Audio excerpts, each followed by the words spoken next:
Bien, entonces hablemos ahora de la evolución de la especie humana. Quienes mayores aportes han dado a la evolución de la especie humana han sido Darwin y la paleoantropología. Darwin en el año 1871 escribe el libro sobre el origen del hombre.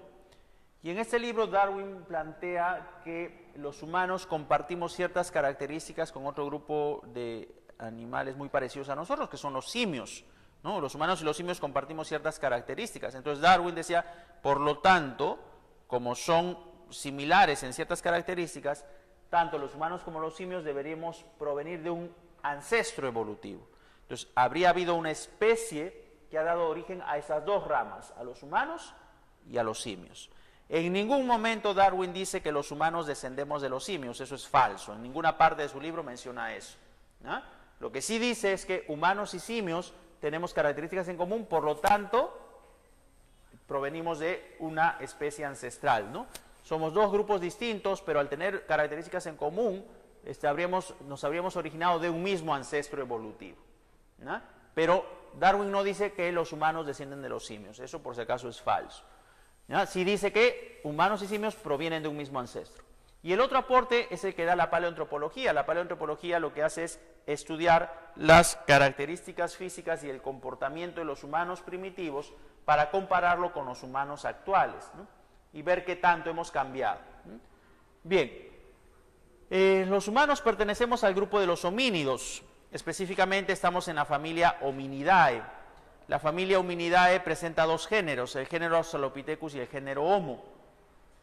Los homínidos más primitivos son los Australopithecus, es el género que ya se extinguió, ¿no? Ahí están nuestros ancestros más primitivos, en los Australopithecus. Los restos fósiles de los Australopithecus han sido encontrados en Tanzania y Etiopía, África. Por eso se dice que la cuna del ser humano es el continente africano. Se dice que el ser humano se habría originado en continente africano. Bien, estos Australopithecus aún mantenían ciertas características muy similares a los simios. La estatura era pequeña, el volumen craneano era pequeño, la frente también era pequeña, había prominentes órbitas oculares, ¿no? Bastante pronunciadas, el arco ciliar muy pronunciado, la nariz achatada, los maxilares superiores pronunciados, el maxilar inferior pequeño, etcétera, ¿no? La longitud de las extremidades más largas en proporción al cuerpo, ¿no? Pero lo que los diferenciaba de los simios es el bipedismo. ¿Qué es el bipedismo? El bipedismo es la capacidad de mantenerse erguido y desplazarse sobre las extremidades inferiores. Y eso ya lo tenían los Australopithecus. Eso no lo hacen los simios, por ejemplo. Si tú te das cuenta, los simios superiores, el chimpancé, el gorila, el orangután, no pueden mantenerse erguidos y desplazarse totalmente erguidos, ¿no? Siempre se desplazan apoyándose todavía sobre las extremidades superiores. Pero el Australopithecus ya no. El Australopithecus ya se mantenía totalmente erguido y podía desplazarse sobre las extremidades inferiores. Era bípedo. Entonces, eso ya es una diferencia sustancial con el grupo de los simios. Entonces, los Australopithecus son nuestros ancestros más primitivos. Dentro de esos Australopithecus vamos a encontrar especies. ¿Qué especies, por ejemplo?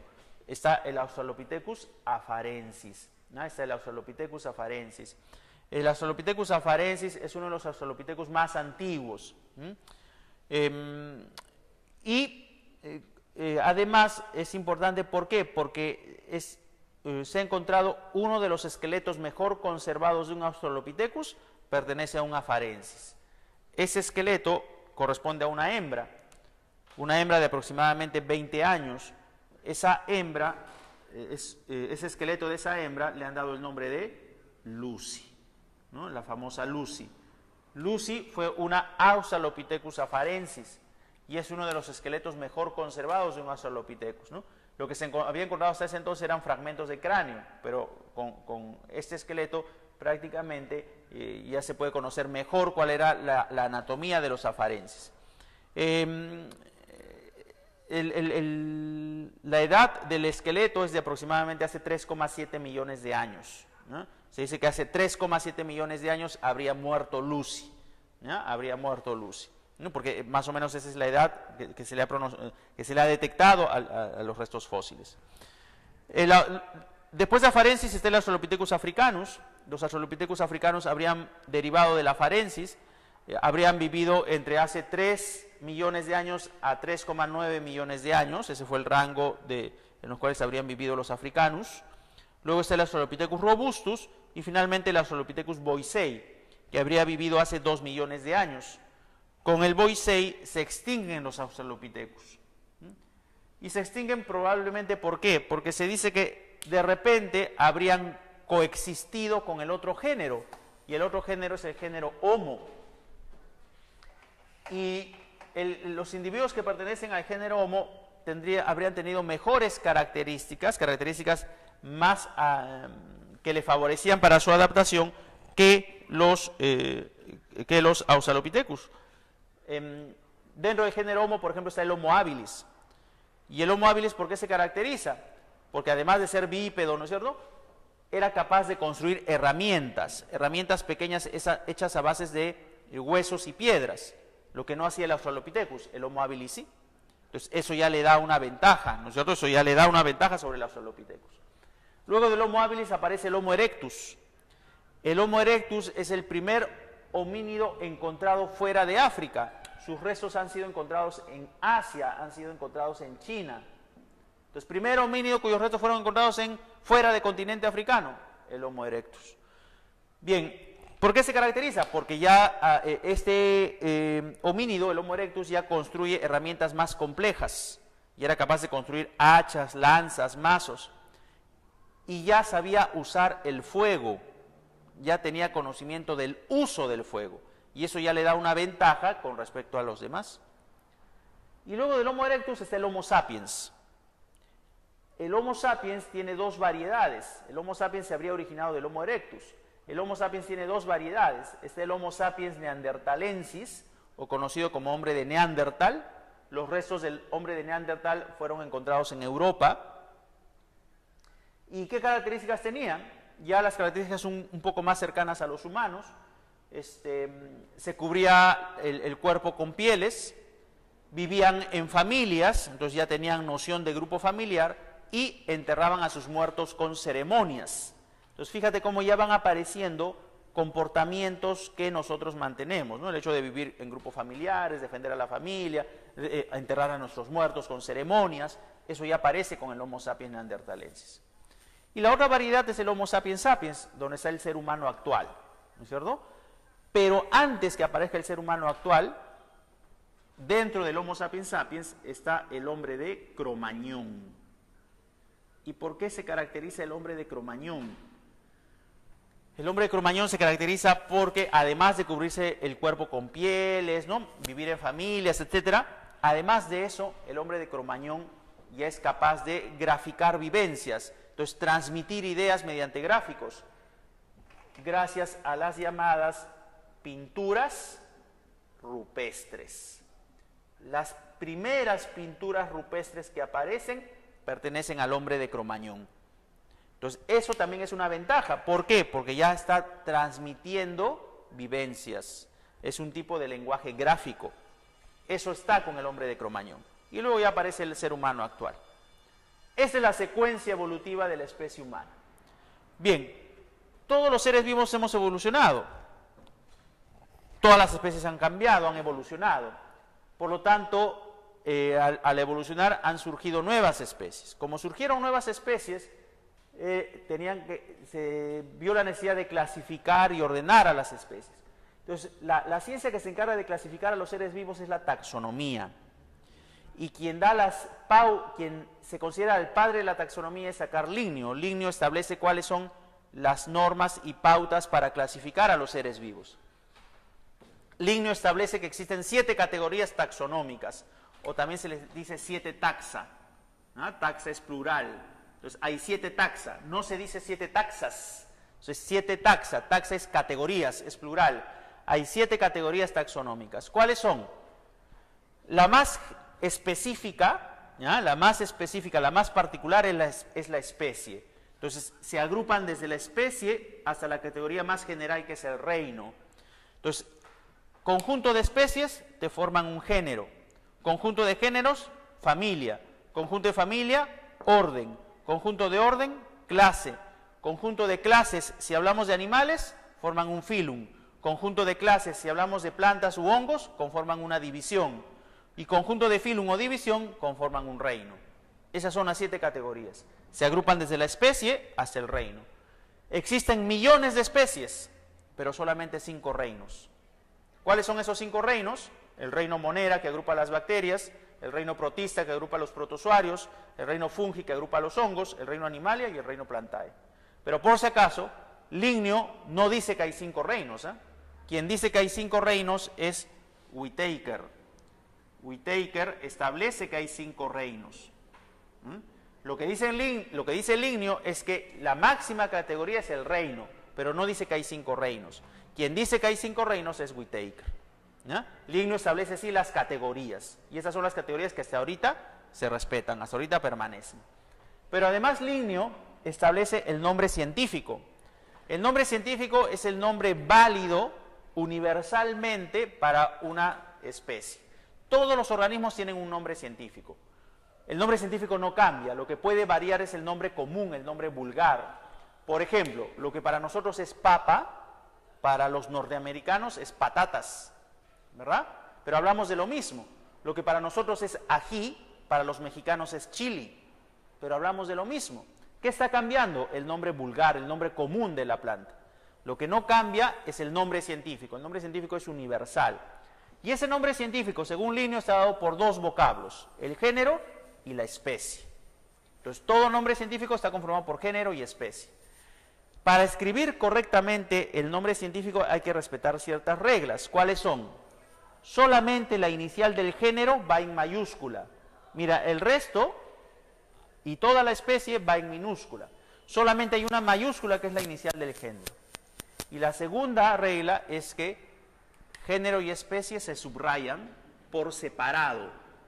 No se subraya de manera continua, se subraya por separado. Ahora, ¿cuándo no se subraya? No se subraya si está escrito en letra cursiva. Si está escrito en letra cursiva, no se subraya. Pero si no está escrito en letra cursiva, tiene que subrayarse. Por ejemplo, el nombre científico de la papa. El nombre científico de la papa es Solanum tuberosum. Género, especie. Solamente la inicial del género en mayúscula, el resto en minúscula y se subraya por separado. El nombre científico del perro. El nombre científico del perro. Canis familiaris. Género, especie. Solamente la inicial del género en mayúscula y el resto en minúscula y se subraya por separado, etcétera. Todos los seres vivos tienen un nombre científico formado por estos 2 vocablos. ¿Qué me tengo que aprender? ¿Todos los nombres científicos? No. Lo que tengo que saber es cuáles son las reglas para escribir correctamente un nombre científico. Para escribir correctamente un nombre científico. Bien, eso es lo que teníamos que ver ahora. Eso es lo que teníamos que ver ahora. Entonces, a ver, les voy a dejar las claves del ejercicio. Las claves del ejercicio. La 1 es la alternativa C. La 2, la alternativa D. La 3, la alternativa A. La 4, la alternativa B. La 5, la alternativa B también. La 6, la alternativa B. La 7, la alternativa E. La 8, la alternativa D. La 9, la alternativa A. 10, alternativa D. 11, alternativa A. 12, alternativa C. 13, alternativa D. 14, alternativa A. Y 15, alternativa E. Esa sería la clave del ejercicio de esta semana. Entonces, con esto estaríamos concluyendo la clase de hoy. Nos veríamos la próxima semana.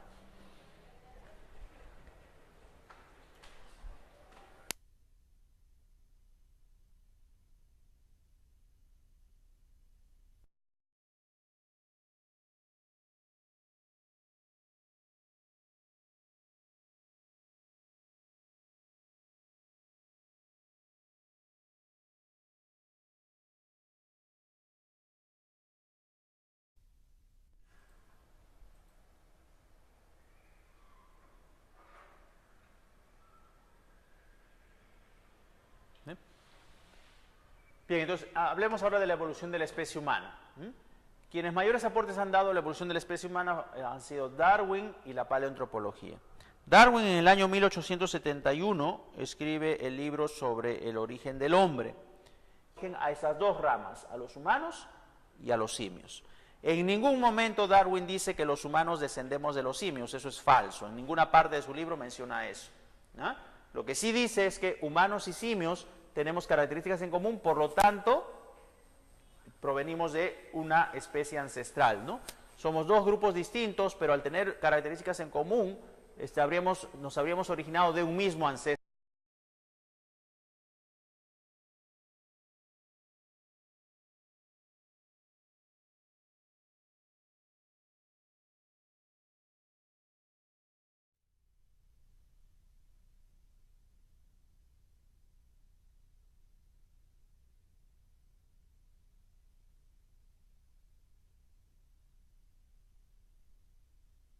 Evolutivo, ¿no?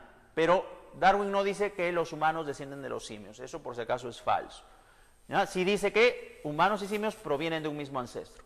Y el otro aporte es el que da la paleoantropología. La paleoantropología lo que hace es estudiar las características físicas y el comportamiento de los humanos primitivos para compararlo con los humanos actuales, ¿no? Y ver qué tanto hemos cambiado, ¿no? Bien. Y en este libro Darwin plantea que los humanos compartimos ciertas características con otro grupo de animales muy parecidos a nosotros, que son los simios, ¿no? Los humanos y los simios compartimos ciertas características. Entonces Darwin decía, por lo tanto, como son similares en ciertas características, tanto los humanos como los simios deberíamos provenir de un ancestro evolutivo. Entonces habría habido una especie que ha dado origen